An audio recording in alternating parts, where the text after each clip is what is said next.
Hello.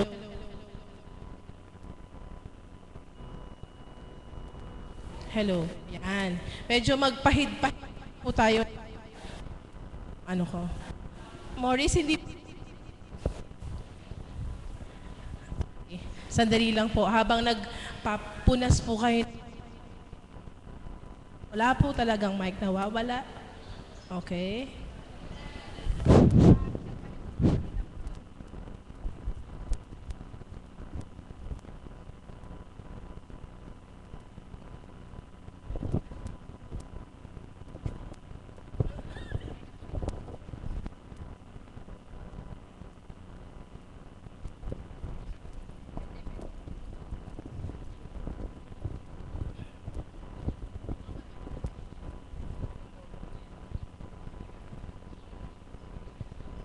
Hello. Ayan. Buhay po ba ang Diyos? Amen. Akala ko po kasi kanina yung boses ko yung may diferensya. Kasi po nawawala din po yung boses ko. Yun po pala yung microphone talaga lobat, no? Isang mapagpalang umaga po sa tanghaling ito. Papuri po sa ating Ama, sa Anak at Espiritu Santo at muli po tayo ay nagkakatipon ngayon. Maaari po bang batiin nyo yung mga katabi nyo? Magandang umaga po. Sige po. Sabihin niyo po, salamat sa Diyos. Buhay ka pa. Okay, amen. Dahil everyday po, di ba? Dapat tayo magpasalamat. Amen po ba? Okay, binabati rin po natin ang ating mga taga-sunod sa ating website sa internet. Dahil po, ang ilan po or majority sa kanila ay nakikibahagi din po, or better yet, kung hindi nila nasasaksihan ito ng live, yung gawain natin, recorded po yun, napapanood nila pagkagising nila, di ba po? Baliktad yung oras natin minsan sa ibang lugar. Maaring gabi po. So natutulog sila ngayon, pagkagising nila sa umaga, ipe-play po nila yung mga nakaraang gawain natin. So maraming salamat po sa ating mga tagasunod. At gayon din po, alam niyo po nung Sunday ay nag-vigil po ang Ka-113 at napakapalad po namin na nakapiling namin ng mahal na Apo Conching sa kagalakan po ng aming puso na ibinahagi niya sa amin na marami nga daw po na maging sa mga kapatid natin sa ibang bansa, sa Japan, sa US, at saka kala Julian, Florida yata, nagvi-vigil din po sila doon. So, galak na galak po ang ating Apo. I'm sure galak na galak din po ang ating Panginoon dahil ang atin pong mga kapatirang Divine Mercy, saan mang dako ng mundo, ay nakakapag-vigil po. Anyway po, sa amin din pong pag-vigil ay naibahagi sa amin ng mahal na Apo ang napakarami po talaga ipinadadatal sa kanyang kaisipan kung gaano po kadakila ang ating Diyos Ama. So, siguro po magandang pagnilaya natin sa umagang ito, sa tanghaling ito, bago po natin mapakinggan ang mga mensahe ng ating mahal na Apo Conching. Pagnilayan po muna siguro natin yung paano po ba natin mailalarawan ng ating Diyos Ama. Alam niyo po, lahat tayo may pinagdadaanan sa buhay. Whether it be happy, mga kagalakan sa puso, maaaring mga pagsubok, matitinding pagsubok,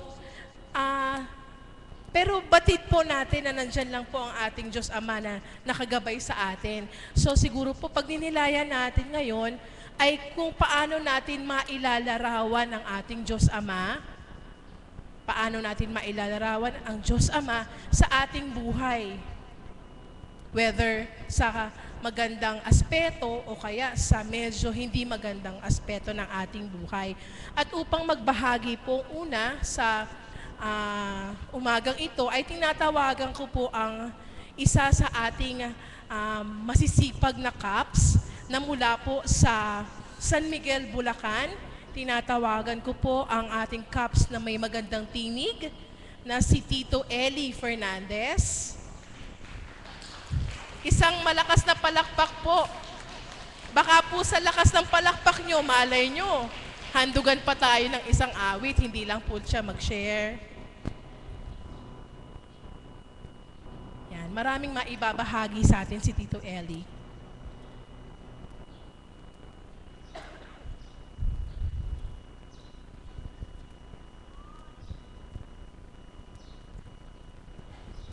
Isang mapagpalang umaga po sa inyong lahat. Tunay po na talagang napakahiwaga ng Ama. Ang schedule po talaga ng pagpunta ko sa Dambana ay Wednesday. Supposed to be bukas po. Pero dahil meron po palang appointment si Mrs. Kaya po sabi ko, kailangan magpunta tayo ngayon. Kasi hindi tayo makakarating bukas dahil araw ko po ng duty bukas sa CAPS po. May araw po kami ng duty. Kaya hindi po ako makakapag-duty bukas. Sabi ko, hindi pwede. Pumunta tayo ngayon. Talaga palang napakahiwaga ng Ama dahil isipin mo, magsishare pa pala ako. Isang napakagandang tema, yung sinabi ng Tita Duki na paano ba natin mailalarawan ang Diyos Ama sa ating buhay. Alam niyo po, sa buhay ko ay para sa akin, kung mailalarawan ko siya, sinisigurado ko po sa inyo na isang napakagandang larawan ang sasabihin ko para sa Kanya. Dahil po sa Kanyang kahiwagaan ay binago niya ang pagkatao ko. Sa dating pagkatao ko po, nung ako ay wala pa sa dambanang ito, nung ako po ay, nung medyo sarado pa po ang pintuan ko para sa Kanya, ay ibang klaseng tao po ako. Sinasabi ko pong ibang klaseng tao, although na katulad nyo rin ako kung inyong titingnan, ang sinasabi ko pong kaiba ako dahil ako po yung anak niya na maraming naging bisyo nung panahon na yon. Bagamat napakaraming biyaya ang ibinigay niya sa akin, ay hindi ko napagtuunan ng pansin ang dakilang Ama nung panahon na yon. Kung hindi ang nakikita ko na lang lagi ay yung mga sarap na dulot ng mga tukso. Kaya po sa akin, sa sarili ko, mailalarawan ko siya sa isang napakagandang larawan para sa akin. Napakaganda ng nangyari sa buhay ko simula po noong ako ay mapunta sa lugar na ito. Bagamat masakit nga lang pong isipin na kung kailan nagkaroon ng karamdaman ng aking panganay na anak, ay saka pa lamang po ako napunta dito. Pero sa akin, nitong huli, na ako ay tuluyang tinanggap ko siya, isang kaparaanan pala na ibinigay niya sa akin yon. Nare-realize ko po ngayon, isang kaparaanan na ibinigay niya sa akin para makilala ko siya. Kasi po nung time na yon, sabi ko nga po sa inyo, ako ay isang politikong tao rin. Napakarami nang naidulot sa akin ng pagiging politiko ko. Maraming pangit na bagay ang naidulot sa akin ito. I'm sorry to tell this sa mga politikong katulad ko. Totoo po yung sinabi ko. Pag politiko ka, naandyan po lahat ng tukso. Naandyan po, nakapalibot sa iyo ang lahat ng tukso. Unang-una na nga po, sorry sa inyong mga kababaihan, naandyan na po. Pag ikaw ay isang politiko, iba po ang tingin sa iyo. Para bang ihahambing natin sa isang prutas, para kang mansanas at ubas sa tingin nila.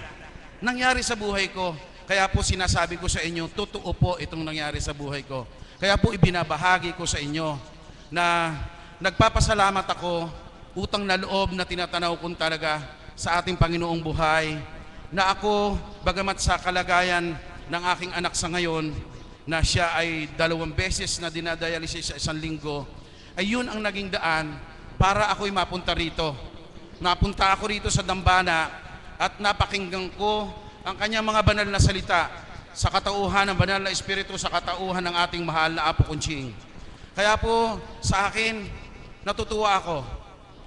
Natutuwa ako sa kabila ng mga pangyayaring naganap sa anak ko. Kaya po sa ating lahat, sa inyong lahat po, na mga kapatid kong nandito, lalo na po doon sa mga walang na karamdaman Lalo na po doon sa mga healthy na mga kapatid natin. Pasalamat po tayo kasi malakas pa tayo. Nagkaroon na tayo ng pagkakataong mapunta sa dambanang ito para makilala siya. Kanila lamang po ay nag-uusap kami nung aking isang Tata Mario, kakaps ko. Meron po tayong isang kapatid na nadaanan kami na naglalakad siya na galing po siya sa Banyusan. Nakakalungkot man pong isipin, may karamdaman po siya. Alam po nyo ang sabi ng Tata Mario, napakaswerte nating kapatid. Kasi tayo ay malakas pa na nakilala natin ang Panginoon. Samantalang sila, nakilala nila ang Panginoon, may karamdaman pa sila, may karamdaman na sila. Yung po sinasabi ko na napakaswerte po natin. At alam ko na napakabait ng Panginoon at laging nandiyan siya sa atin. Tayo nga lang po lagi ang nagkukulang sa Kanya. Tayo lang po lagi ang nagkakaroon ng problema. Meron pong mga pagkakataon na pupunta na sana tayo sa dambana, pero naliligwak pa dahil po dun sa ibang mga bagay pa na mas pina-priority pa natin kaysa sa ating Panginoon, na kung tutuusin dapat i-priority natin siya sa buhay natin. Amen po ba? Yun po talaga ang dapat. Sa natutunan ko po simula nung ako'y naging CAPS, yan po isang bagay na napakalaking bagay para sa akin, na ako ay nakapakinig ng banal na salita niya sa katauhan ng ating mahal na Apo Kunching. Kasi po dito laging lumuluwal sa bibig niya ang mga salita niya na kung nanamnamin lamang po natin, ilalagay lamang po natin sa puso natin ang lahat ng sinasabi niya, ay talaga pong sa totoo ay magdudulot ng kaginhawahan, lalo higit sa ating kaluluwa. Sa ngayon po, isang bagay na pinasasalamat ko pa rin sa Panginoon, na bagamat ang aking panganay na anak ay may karamdaman, pero kung pagmamasdan niyo po at kung sino man po sa inyo ang nakakakilala sa kanya, ay makikita po ninyo na yung anak ko'y walang karamdaman. Yung po'y isang biyaya na para sa akin na ipinasasalamat kong lagi sa kanya. Kaya po ako at ang aking kabiyak, kasama nga po namin lagi ang aming apo, ang kauna-unahan naming apo ay nandito rin, at gusto ko mapalaki ko siya, mapalaki ko siyang kumikilala siya sa Panginoon. May takot, may pagmamahal sa kapwa, at lalo't higit may pagmamahal sa ating Panginoon. Sa inyo pong lahat, lagi ko pong sinasabi, huwag nating sayangin ang panahon na tayo ay malalakas pa, bata pa naman tayo, para hindi natin siya pagkukulan ng oras at panahon. Kaunting panahon lamang po ang maiuukol natin sa Kanya. Alam natin, alam ko, sinisigurado ko po sa inyo, ang kagalakan ng ating Panginoon ay sobra-sobra. Kaya po, muli sa inyong lahat, isang bagay na may iiwan ko sa inyo bago ko po ako magtatapos sa aking pagbabahagi, na sana po ay ito yung sandali na huwag na nating ipag-aatubili pa, na kung anuman ang mga oras na umaagaw sa atin para tayo ay makapunta sa dambanang ito, ay sana po ay huwag na nating pansinin ang mga tukso sa palibot natin. Alam niyo po ako, inggit na inggit ako, lalo na po doon sa inyong mga malalapit dito. Dahil ako, sabi ko nga, kung ako po siguro ay malapit dito, araw-araw po siguro nandito ako. Kaya nga po, kung ipahihintulot ng Ama, ay mayroong kaninang umaga, mayroon akong naging panauhin na sales manager po siya dito sa Waterwood, at inaalok po niya kami nung aking kabiyak ng puso ng loteron. So ako naman, katulad ng mga nakaraan na sinasabi ko, na gusto kong mapalapit sa dambana, baka po hinihingi ko pa rin po ang kapahintulutan ng Ama na kung ito ay papayagan niya na maganap sa buhay ko, maaari pong maging malapit na ako. Hindi na po ako mahihirapang tumakbo ng napakalayo galing San Miguel. Pero kahit po malayo ang pinanggalingan ko, may sasakyan naman po ako, nagkakaroon pa rin po ako ng panahon, at hindi ko tuluyang inaalis ang panahon na yun at oras ko para sa Kanya. Kaya po sa inyong lahat, muli, ang pakiusap ko lamang po, sana po ang lahat ng maririnig natin sa ating mahal na Ate Pukunching, mamaya, pag po siya ay nagsalita, namnamin po natin, pagnilayan po natin. At sama-sama po sana tayong nandito lagi sa banal na dambana. Yun lamang po at isang mapagpalang umaga po. Maraming salamat po, Tito Eli. Diba napakagandang buhay naman, no? Magandang umaga po, Mami Maris. Para kay Tito Eli, ang ating Diyos Ama ay napakabuti, di ba po? So despite yung mga pagsubok niya sa buhay, actually, namimiss ko nga po yung pagmimission namin sa Ilocos. Dahil pag po nagmimission sa Ilocos, kami po ay nakakasakay sa kanyang sasakyan. So biruin niyo po ilang oras yung pag-travel papunta sa Ilocos. So along the way po, nagbabahagi siya ng ilang mga karanasan niya. Yun nga po yung mga pagsubok niya sa buhay. Talaga naman po mga tukso sa kanyang buhay na talaga pong kinapupulutan ng aral naman. Hindi po sa pagiging chismosa na gusto namin na marinig yung mga dating buhay niya. Pero yun po yung isa sa pinaguhugutan namin ng inspirasyon doon sa nakasakay sa kanya sa pagmimisyon namin sa Ilocos. So maraming salamat, Tito Eli. Isa pa po na ibibigay ko sa inyo, malamang po ay magiging maganda ang kanyang pagbabahagi sa inyo dahil siya po ay dumaan sa matinding pagsubok health-wise, kumbaga sa kanyang kalusugan. Siguro nagpupuri siya ngayon because maganda na yung kanyang itsura physically at maging siguro lalo na spiritually ay napakaganda na po ng kanyang kalalagayan sa ngayon. Ibinibigay ko po sa inyo si Epifania Malyari. Kung may nakapagbahagi po sa akin na dati daw po ay wala itong buhok na ito. So ngayon po nakita nyo, slowly is growing. So it's just a proof that God is working on her. So maaari nyo po bang ibahagi?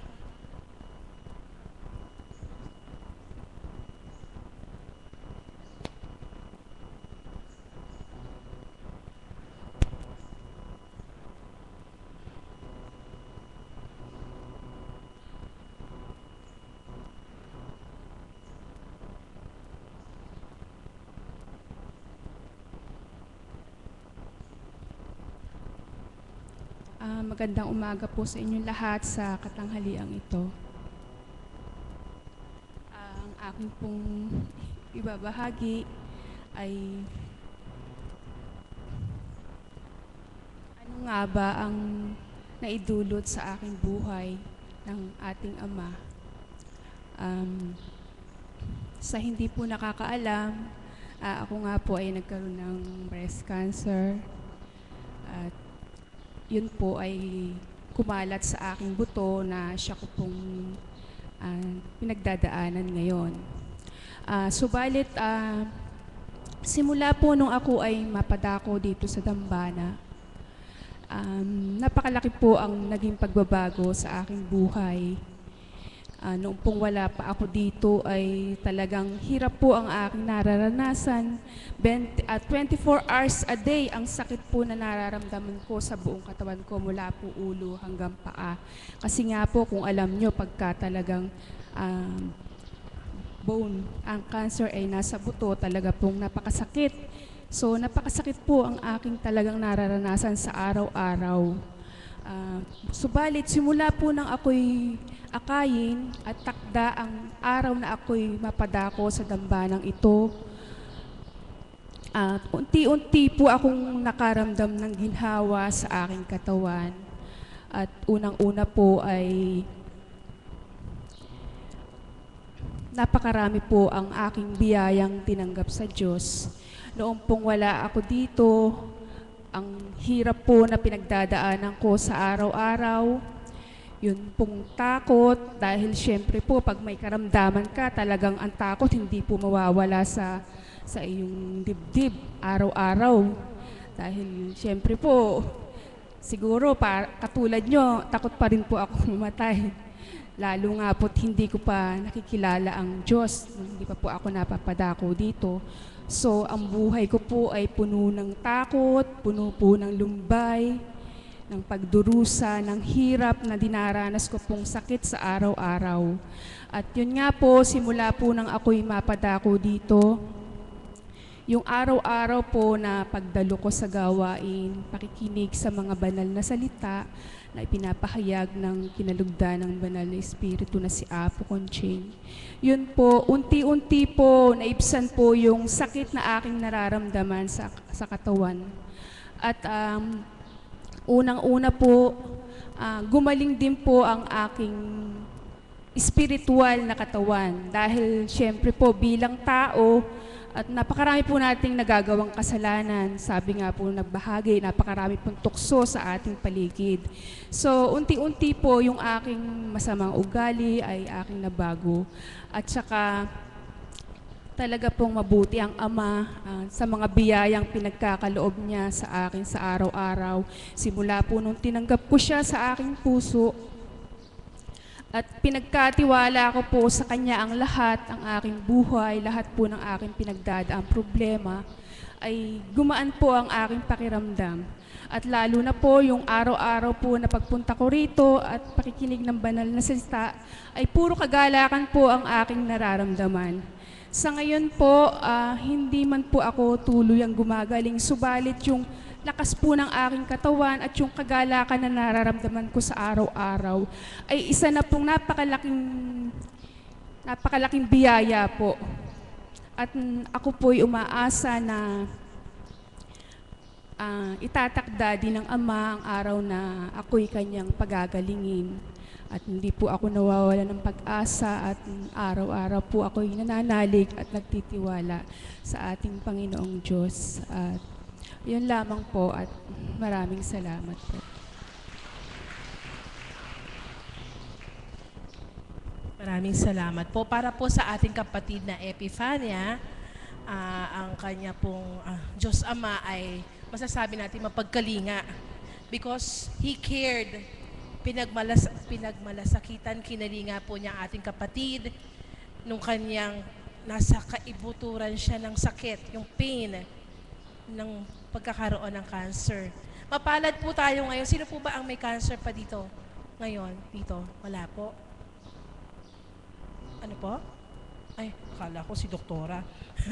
Anyway po, tingnan nyo po sa dami-dami natin dito. Nandito tayo, siguro may ilan sa atin may kapansanan din, no? Pero hindi kasing grabe ng pinagdaanan ng ating kapatid.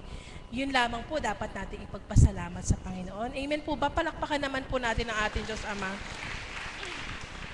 Ngayon naman po ay ibibigay ko sa inyo ang isa nating kapatid na alagad na maghahandog po sa atin ng isang awitin to continuously inspire all of us po. Binibigay ko po sa inyo si kapatid na Annalie.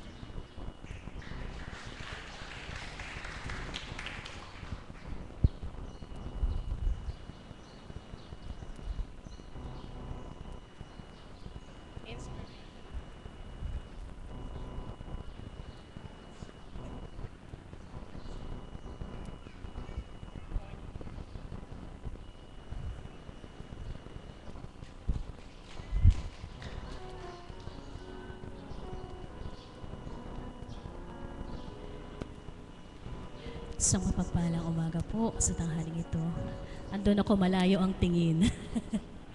Malayo ang tingin. Subalit nakikinig po ako kung ano nga po ba kaya magiging akmang awit para sa mga nagbabahagi. Ano po? Ang tema po ng ating mahal na kapatid na Doki ay ang kung paano maisasalarawan ng ating Panginoon o ang ating Diyos sa wala po yatang masasambit na word, no, na makakapag-explain, makakapag-explain, pahiwatig, makakapagpaliwanag kung gaano kabuti ang ating Panginoon sapagkat taglay niya po ang lahat-lahat ng mabubuting bagay. Amen po ba yon? Kaya po parang kung ano na lamang po yung pumasok sa isip ko na may maawit ngayon sa araw na ito. Ano po? Yung pong tinitipan ni Tatay. Subalit talagang ang Panginoon ay beautiful, beautiful, Jesus is beautiful. Di po ba napakaganda ng ating Panginoon? Amen po. Yung po ay pasakali lang. Ito po talaga awitin ko para po sa ating Panginoon at para po sa inyong lahat.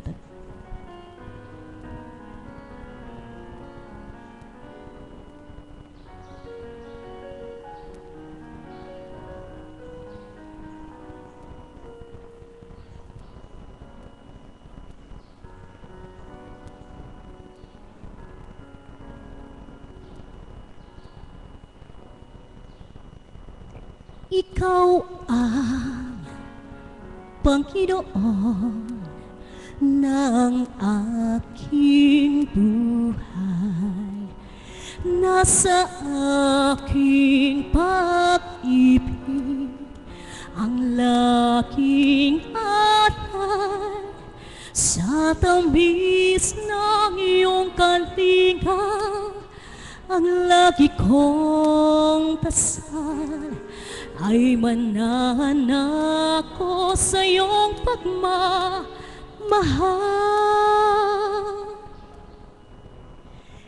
Ikaw ang Panginoon ng aking buhay. Nanunuyo sa aking puso sa tuwing nananamlay nang ako ay manatili sabik sa may kapal. Panginoon ko, aking minamahal. Di ako matatakot sa tama ng unos, pagkat nariyan ka, Panginoon kong tanging sandalan ko. Sa piling mo tuwi na ay babalik ako nang di mawalay sa'yo.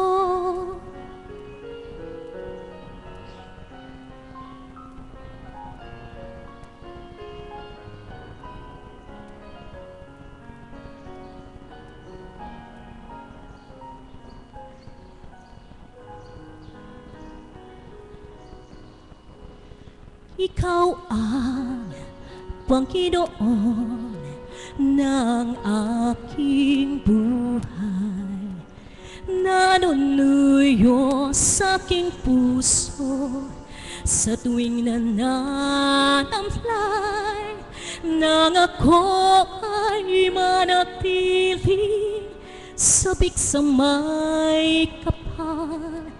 Panginoon ko, aking minamahal. Di ako matatakot sa gitna man ng unos, pagkat nariyan ka, Panginoon kong tanging sandalan ko. Sa piling mo tuwi na ay babalik ako nang di mawalay sa'yo. Di ako matatakot sa gitna man ng unos, pagkat nariyan ka, Panginoon kong tanging sandalan ko. Sa piling mo tuwi na ay babalik ako nang di mawalay sa'yo. Ikaw lamang, ikaw Panginoon, ikaw ang aking buhay.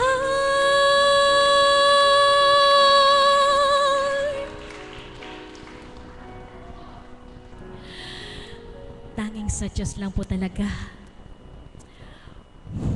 matatagpuan o mahihiling ang ating mga buhay. Amen po! Sapagkat tanging siya lamang ang may karapatan talagang magbigay ng buhay at bumawi ng buhay para sa ating lahat. Amen po ba yun? Kaya hindi ko po ma-explain, hindi ko maisalarawan ang ating Panginoon sa talagang napakabuti po niya at napakadakila po niya. Sapagkat dakila siya, isang awitin pa po para sa Kanya. Dakila ka, O Diyos. Kasi napakarami pong awitin para sa ating Panginoon. Ano po? Kaya pag nag-umpisa na yung sharing, iniisip mo na kung ano na yung marapat na awitin para sa ating Panginoon.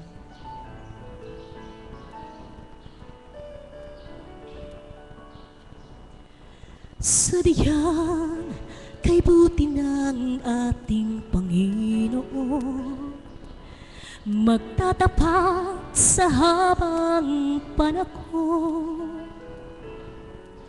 maging sa kabila ng ating pagkukulang, biyaya niya'y patuloy na laan.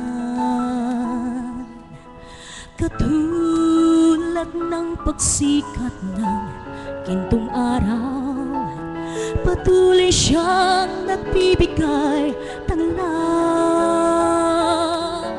mula sa puso ko't damdamin. Katapatan niya'y aking pupurihin.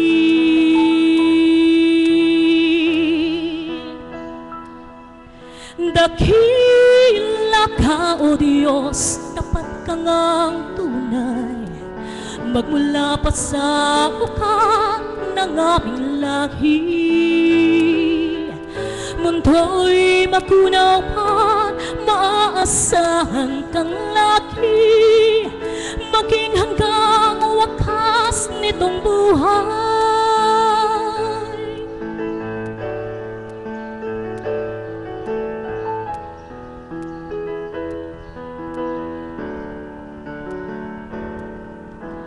Kaya, O Diyos, ika'y aking pupurihin, sa buong mundo'y aking aawitin. Dakila ang iyong katapatan, pag-ibig mong walang hanggan.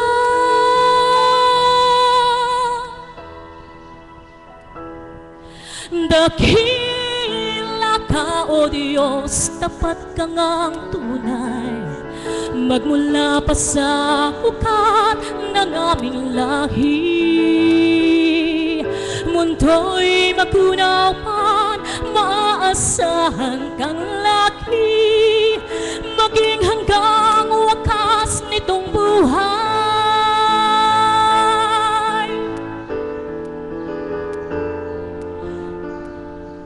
Dakila ka, O Diyos, sa habang panahon, katapatan mo'y matibay na sandigan.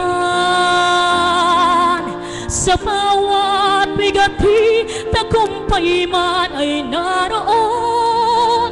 Daluyan ang pag-asa kung kailangan itakon. Pag-ibig mong alay sa amin noon hanggang ngayon. Dakila ka, O Diyos.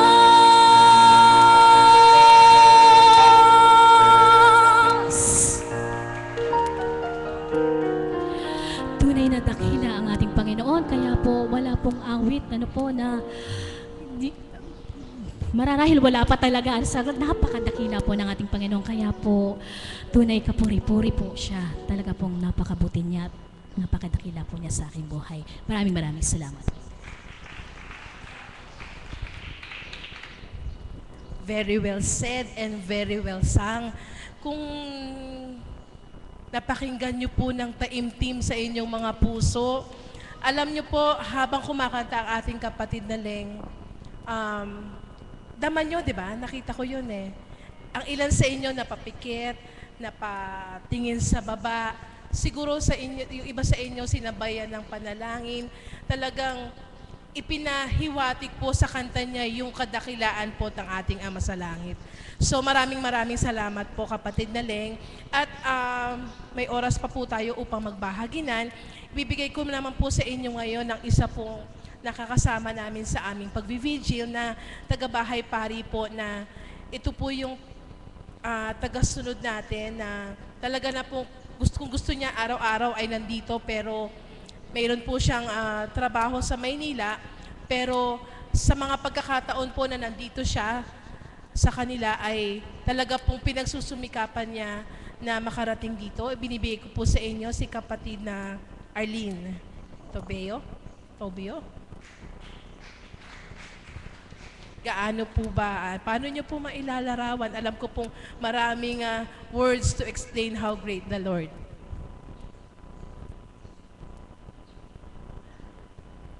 Isang mapagpalang tanghali, magandang umaga po sa tanghali ito. Tatapos ko lamang pong magbahagi noong nakaraang Sabado, subalit nga po iba ang plano ng Diyos sa plano ng tao. Kung mapapansin niyo po, kahapon hanggang ngayon nandito po ako.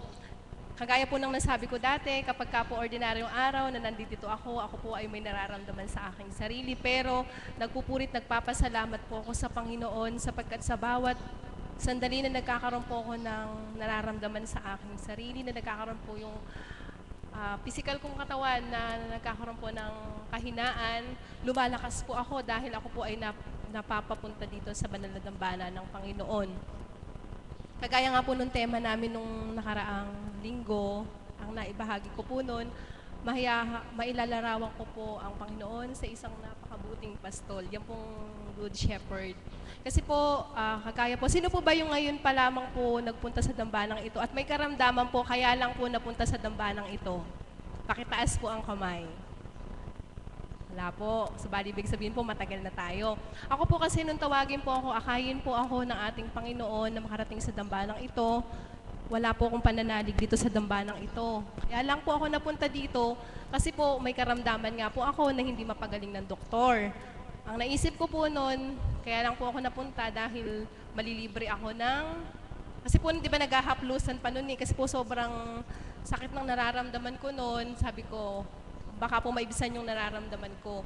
At ang pagkakilala ko po sa Panginoon noong mga panahong yon, bagamat ako po ay napapasama sa iba't ibang fellowship, kung saan-saan po ako nakasama noon, ang pagkakakilala ko sa Panginoon noon, siya po ay parang mayahalin tulad sa bendo. Di po ba yung hinuhulugan natin ng pera kapag halimbawa gusto natin ng kape ngayon, di ba maghuhulog ka lang ng coins, babagsak na yung kape, o kaya po yung kung ano po yung mga nasa bendo. Kasi ganun po nun ang pagkakakilala ko sa Panginoon nung wala pa ako sa dambanang ito. Akala ko po, lagi lang ang Panginoon pengi noon. Hingi lang po ako ng hingi ako ng hingi ng, nakatingin lang po ako lagi kung ano yung wala sa buhay ko, kung ano yung magagawa niya sa buhay ko na kasalukuyan ko pinagdaraanan, yung karamdaman, kawalan sa pinansyal. Kasi nga po, yun ang pagkakakilala ko na sa Panginoon. Kailangan ko lumapit sa Kanya para ibigay niya kung ano yung kailangan ko sa buhay ko. Tapos po, inip na inip pa ako, umiiyak pa ako kapag lumalapit ako sa Kanya. Hindi ko po maramdaman yung pagmamahal niya dahil nga naiinip ako. Gusto ko instant ibigay niya yung pangangailangan ko. Subalit nga po bilang isang mabuting pastol na inakay ako sa dambanang ito, yung pong dating ayoko pong pumunta, talagang wala po akong pananalig, wala akong ano nun talaga na dito ako gagaling. Subalit akala ko po noon, kagalingang pisikal lamang po ang ibibigay ng Panginoon sa akin. Subalit higit po pala sa kagalingang pisikal na hinahanap ko noon ang ipagkakalob sa akin ng Panginoon. Sapagkat bilang nga pong napakadakila, wala nga po talagang salita na mailalarawan ng Panginoon. Doon ko po na lubusang nakilala ang ating Panginoon nang maramdaman ko po siya kung paano siya kumilos sa buhay ko, kung paano po siya manahan at maramdaman ko po sa puso ko. Yung pong dating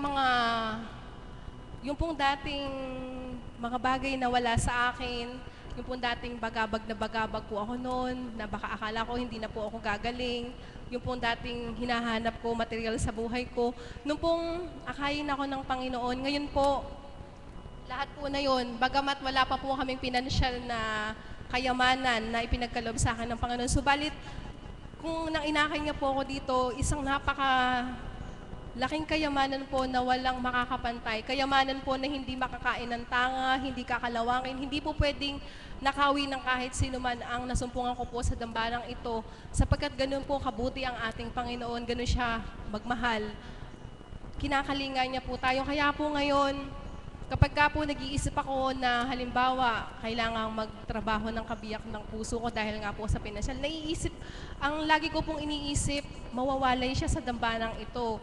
Tapos po kapag ka po may opportunity na pwede kaming yung guminhawa po yung buhay, lagi pong naiisip ko po na makamtan ko man ng sanlibutan, kung ako naman po ay mawawalay sa dambanang ito, saan po kaya ako mapupunta? Nasabi po ng ibang tao na mawalay man daw po ako sa dambanang ito, mayroon pa daw po akong ibang mapupuntahan na ibang samahan. Subalit nagkakamali po sila.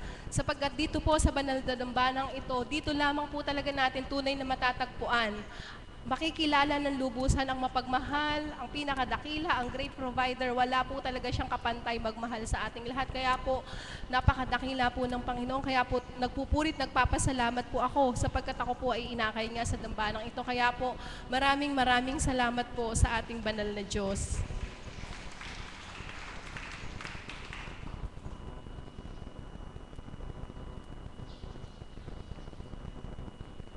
Maraming salamat kapatid na Arlene. Para po sa kanya, ang ating Diyos Ama ay ang mabuting pastol. Maaaring sa buhay niya ay siya'y pinapastolan ng inspiration from the Good Shepherd. Siya rin naman po sa kanyang buhay ay nagiging isang mabuting pastol sa kanyang pamilya. Tama ba ako? O malapit pa lang ba? Yan po ang isa sa kanyang hiling. Anyway po, may konti pang pagkakataon, may mga kinakausap pa po ating mahal na Apo. Ibinibigay ko po sa inyo ang isa pa pong follower natin na taga San Ildefonso. Siya po ay isang guro. She served for 43 years at ngayon po ay siya ay retired na. At tuwang-tuwa siya dahil magkakaroon na siya ng mas maraming panahon na makapiling natin dito sa Dambana. Binibigay ko po sa inyo si Mrs. Ludima Gomez.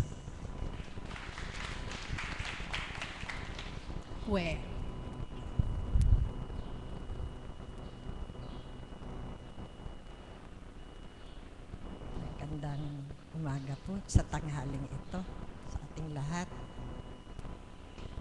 Thank you, Lord. Thank you for everything.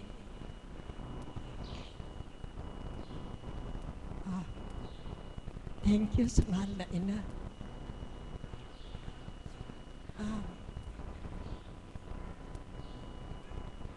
Kahapon ko pa gustong magbahagi kasi I want to thank God for everything na nakamtan ko. Ang tema natin is paano mo i-describe ang Diyos Ama. The first word na sasabihin ko is God is perfect. Perfect in a way na siya ang nagde-design sa buhay natin. Ano ang design niya, ginagawa niya para sa atin? It's for the best interest natin. Walang pinaplano ang Diyos na ikasasama natin, kundi sa ikabubuti natin. Nung una, sabi ko, bakit ba kasi Lord, pinag-teacher mo ako? Ayokong magturo. Gusto ko mag-nurse. Pero nung maging teacher ako, walang regret. Kasi sa pagiging teacher, naging bread and butter ko to. At the same time, naka-reach out ako sa mga bata. Hindi lang yung cognitive aspect. Nandoon na rin yung psychomotor. And then, yung affective domain wherein nagkaroon ang chance ng mga estudyante ko na makapakinig ng mga salita ng Diyos through Apo Conching, si Ma'am Marisa, si Ma'am Beth, na invite ko sila sa eskwelahan. And so, maganda ang feedback dahil yung mga bata, most of them cried. Sabi nila, maraming realizations na dumating doon sa mga bata. And then, ang unang sinabi ni Apo, yung last part ng unang seminar na napuntahan ni Apo, sabi niya, kayong lahat dito makagraduate. Nakagraduate sila. And that proves na kapag ang Panginoon ang nagsabi, mangyayari. Nakagraduate yung batch na yon. I'm happy for them. Marami din sa kanila ang pumasa sa LET, yung licensure exam for teachers. Pasado ang mga bata. Lalo na yung nahawakan ko na pinagseminar ko. Okay, ano pa kadakilaan ng Ama? Sa buhay ko, God didn't depart from me. Kahit ako nung mga panahon na yon, lumayo ako, nagtatampo. But God did not allow me to stay that way. Dumaan na ito sa panaginip ko, itong simbahan na ito. Yang green na bench na yan, nandiyan sa labas. Di ko alam sa panaginip ko na simbahan ito. Maraming tao. Merong mga nakapantalon ng orange na nakaupo dyan. That day na dinala ako ng retired vocational instruction supervisor namin dito. Yung asawa niya, ginamot dito. Naghihintay ako ng tricycle na masakyan. Nakita ko ngayon si Kalando nakaupo dyan, orange ang pantalon. Sabi ko, siya yung nakita ko sa panaginip ko na nakarating ako sa lugar neto, and it reminded me, ito yung panaginip. That was one message na dadalhin niya ako sa simbahang ito. May taong ginamit, nakarating ako dito. And then, narinig ko ang mga mensahe ng Holy Spirit through Apo Conching. From that day, nakita ko siya, na pakinggan ang mga messages. It didn't stop me from there. Up to this day, hinahanap-hanap ko ang pagpunta dito. And siguro ito yung sabi ng Panginoon. May mga text messages akong tinanggap from Apo Conching.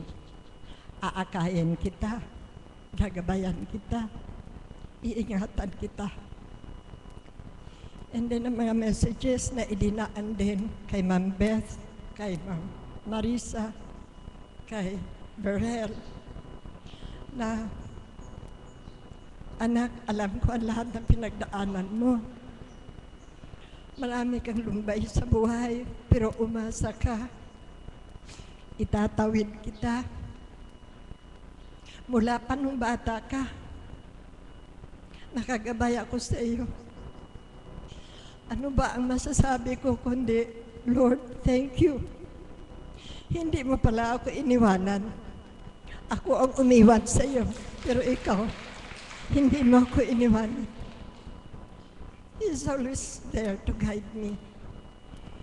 And sa kadakilaan niya, lately, nagkaroon na naman ako ng problema.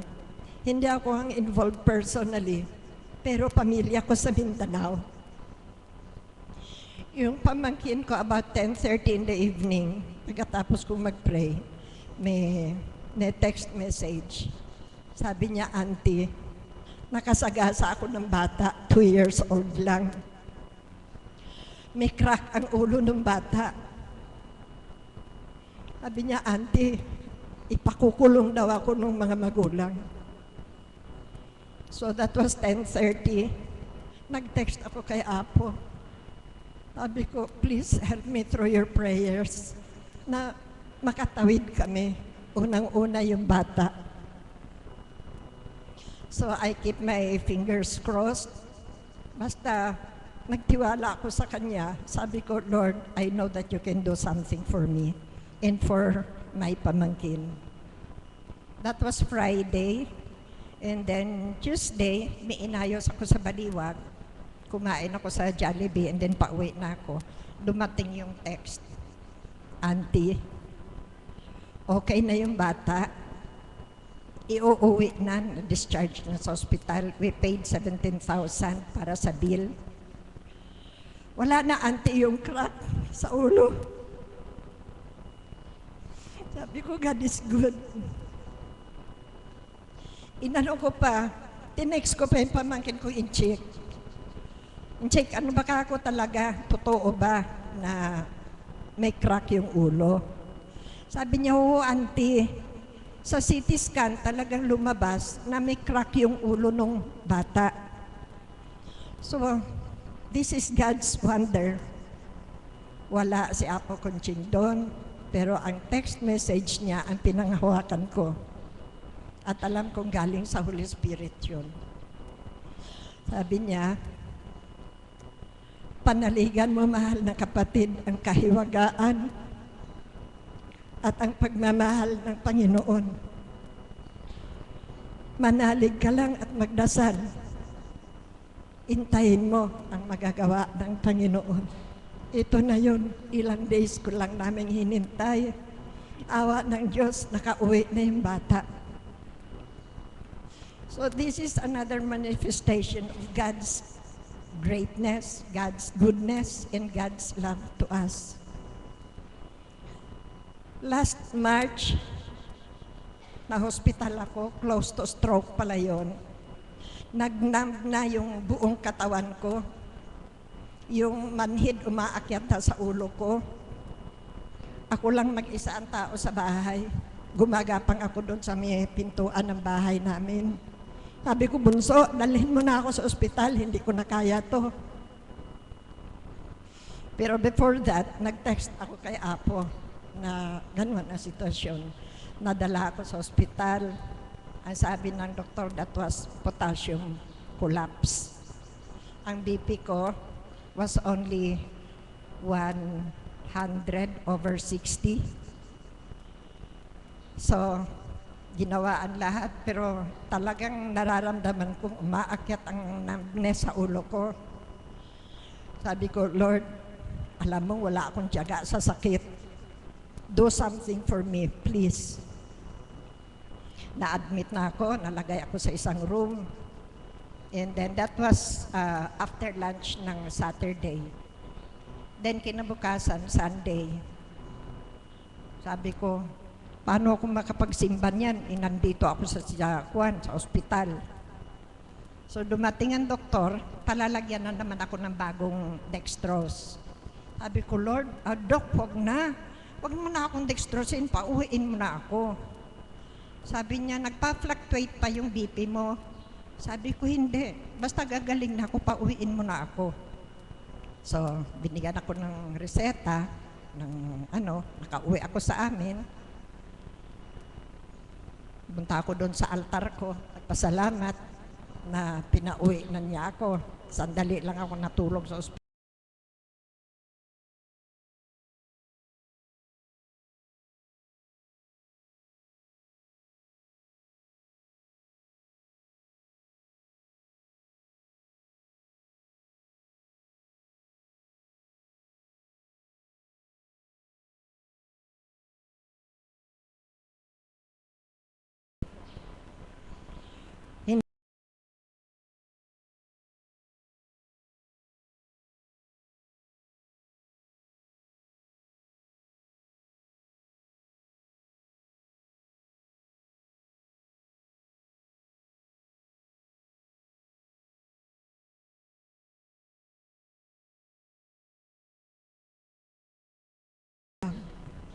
Marami akong kasalanan, pero eto ka, hindi mo ako pinabayaan.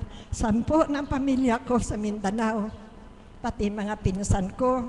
Yung pinsan ko dinala ko rito na may cancer of the uterus. She's still fighting. Sabi niya, malaki ang inilakas ko na makarating ako dyan sa simbahan ng Divine Mercy. And hopefully, sabi niya, Dima, bubuhayan ako ng Diyos dahil a-attend pa ako ng ika-13th anniversary ng Divine Mercy.